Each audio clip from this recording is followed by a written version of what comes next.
कि हमारे वीर जवानों का बलिदान व्यर्थ नहीं जाएगा।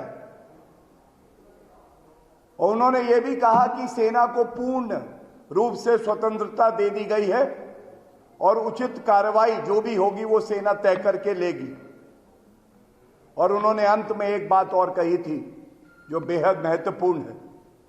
उन्होंने कहा था कि कोई देश अगर आतंकवाद भारत में फैलाता है और जो आतंकवादी जिन्होंने अंजाम दिया इस घटना को, उनको बख्शा नहीं जाएगा और बहुत भारी कीमत चुकानी पड़ेगी।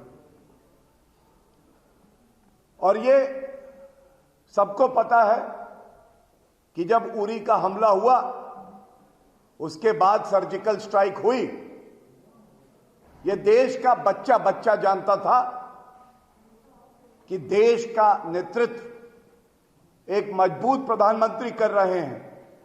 ये पूरा देश जानता था कि हमारी सेना जो है उसका पराक्रम ऐसा है कि वो जवाब जरूर देगी।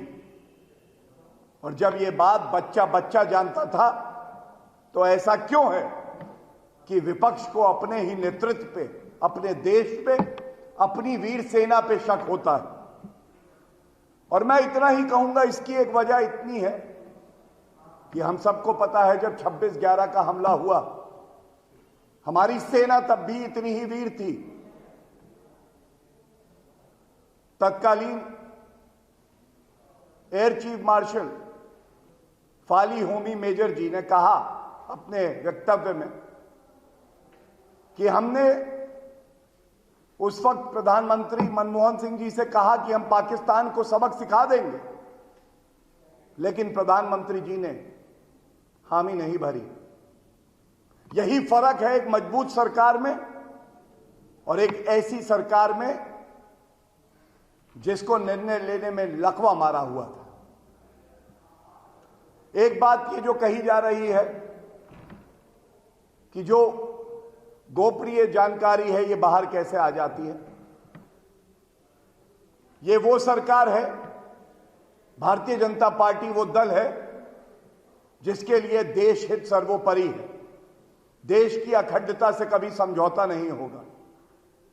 और उसी कांग्रेस को मैं याद दिलाना चाहता हूं जिसने आज पावर पैक्ड प्रेस कॉन्फ्रेंस करी है। ऑगस्टा वेस्टलैंड से जुड़ी हुई, रक्षा समझौतों से जुड़ी हुई जो बड़ी ही सेंसिटिव इंफॉर्मेशन है वो बिचौलियों और दलालों के पास अगर पहुंचती थी तो वो यूपीए और कांग्रेस की सरकार में पहुंचती थी। दूसरी बात,